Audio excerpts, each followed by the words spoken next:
Good morning, Coyotes. It's Thursday Tech Day, and I have two great application tech tools that I'm going to show you to you today. The first one is Wakelet. So Wakelet is a website where you can make collections of resources. I really like this website because it's easy, it's visual, and it's very engaging. So here are some of my collections. I've put out a couple of these for y'all to use, the must-know websites for teachers of EL, English language learners. We're going to be looking at Rigor today, and then I have the Tech Tools one that I've shared with y'all before, and I'm going to show you how to create a collection. So it's really easy. We click on Create a New Collection, and for this one, I thought that I would do how to teach virtually, or teaching, we'll say virtual teaching, because this is relevant to all of us right now. So virtual teaching, and I can write a description. So I'm going to write a quick description. This collection of, let's say this is a collection of resources to help boost student engagement as well as rigor and relevance in the virtual classroom. Okay, so the first thing I want to do is add a cover image. I can upload an image if I want to, or I can choose from their library. And they have a lot of visuals, really beautiful visuals for you to use. And I'm going to put in, let's see what comes up when I do virtual. So, perfect. Talk about kids learning at school. I'm just going to use this one because this one looks relevant, and there you go. So you kind of have a visual of a student sitting in front of a computer. So there's my first thing that I'm going to do to create my collection, and then I'm going to add my first website, and you can add any of these options right here. So URL, text, a YouTube video, And I did a search already on virtual teaching, or how to teach virtually. And I came across this 10 virtual tips for beginners. And Teach Thought, if you haven't looked at this website, they've got a lot of great resources. So I'm just going to copy the link. I'm going to go back to my page here, and I'm going to paste it in. And then it'll pop up for me. It pops up the name of the website, a little summary here, and then a picture. Most of the time. Sometimes it won't put a picture in, and then you can use one of the ones that they have in their collection already, but this one makes it easy. And a lot of times I'll go through and find something that I think is useful or applicable. Virtual classroom setups for teachers for teaching online. Here's another one. So just a way for you to get lots of ideas and tips about virtual teaching. So I'm going to copy and paste it in again. We'll see what happens with this one, what it looks like. It's usually the same thing, but like I said, sometimes the picture doesn't come up. So this is what it looks like to teach from home. And of course, when in our virtual remote teaching mode, we can use that anywhere. So I'm going to click done, and I've started a new collection, and I'll do a lot of Google searches, or if I already know of a lot of websites, I'll add that to this. And then here is a collection of web sources for teaching virtually and how to teach virtually. I'm going to go back to my home page, and I was going to show y'all the one on Rigor. So let's say I already have a collection up. Here's my collection I've been working on, Rigor and Relevance in the Classroom, because we really want to boost our rigor. One thing that I've noticed walking through classrooms, we're just keeping our head above water for remote teaching, but we really want to be working on that rigor and relevance. Rigor simply means getting that critical thinking aspect. So we want open-ended questions. We want them to be doing the work and the thinking to come to assumptions and the learning themselves without giving answers and without using multiple choice or things of that nature. We really want to boost that rigor. So here are some resources for you. I'm going to be sharing this with y'all to how to boost rigor. And there's some videos you can see. I have some PDFs, some handouts, there's slides. I found a lot of resources looking through for rigor. I think it said that there's 34 links or resources in this collection already.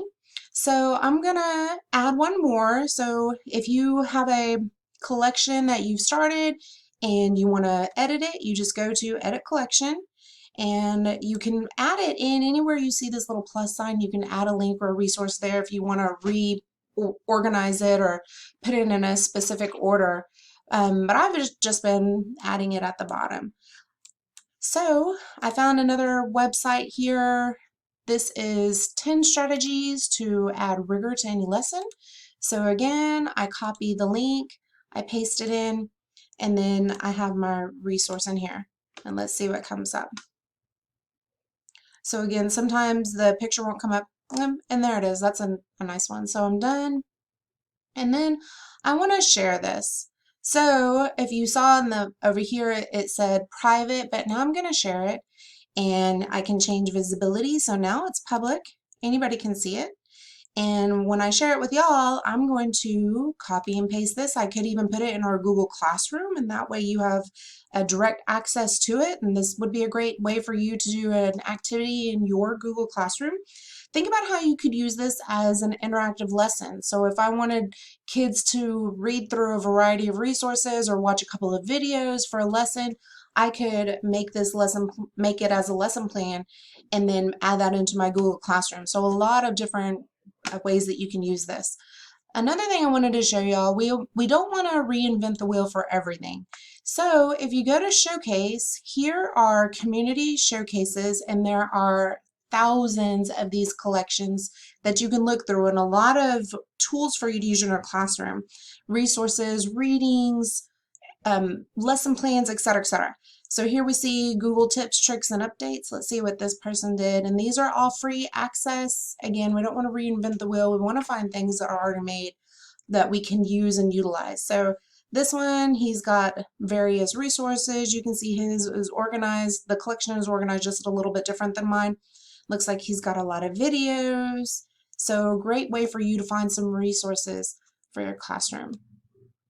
So that is Wakelet, and like I said, I'm going to put the collection of rigor and relevance in our classroom. I think I'm going to go ahead and add the digital resources here, the tech tools for the 21st century classroom. This is the one I showed with y'all earlier, that there's a ton of resources of tech tools for you to use, engaging activities, etc., for you to do in your classroom. So that's Wakelet. The second activity or resource that I found is the March2Success. And I was really excited about this because I got one of the calendars that Sergeant Major put out for us, and I saw this this is part of the calendar page that I cut out, and it has a list of apps that students can use and you can use in your classroom to help boost student success. So there's a lot of reading, there's math. If you go on the home page, so you can see I already signed up, it tells you activities that they have for you to do. So there's virtual learning, there's STEM, college prep, a ton of activities for vocabulary and such, for SAT and ACT, curriculum, and you can actually sign up as a teacher and then have a link for your students to get on to sign up for a classroom, and then they can do activities. So let's see, I'm going to log in real quick. Oh, actually I'm going to go here because this is where I signed up already. So you can go, you can see here, you can actually go through lessons if you want to, or you can find resources on here. But this is, I looked on here to see what would it look like as a student, and this could be what students do. So there's flashcards, there's assessments, pre-assessments, thinking about literacy. A lot of our students are struggling with higher level literacy. So this is one thing that we could do to boost literacy in our classrooms. And there's a lot of activities, like I said, you put it on your classroom, the students go in and complete it, and then they can get credit for the work. So that could be an assignment, a classroom assignment that you give. It could be a daily activity, it could be practice, whatever you want to do to use this resource. I really thought this was a great one, especially because it's military based and they have a lot of different activities, especially for kids who are wanting to enlist. So here, if I had signed up students, I would be able to monitor them, I'd be able to track them and their progress. Just a really great resource, and it's all free. So we love free. So this is a great resource for you to use. And those are our two activities, our two applications for today. So you've got March2Success and you've got Wakelet. So happy Thursday Tech Day, and I hope you all have a fantastic day. Thank you.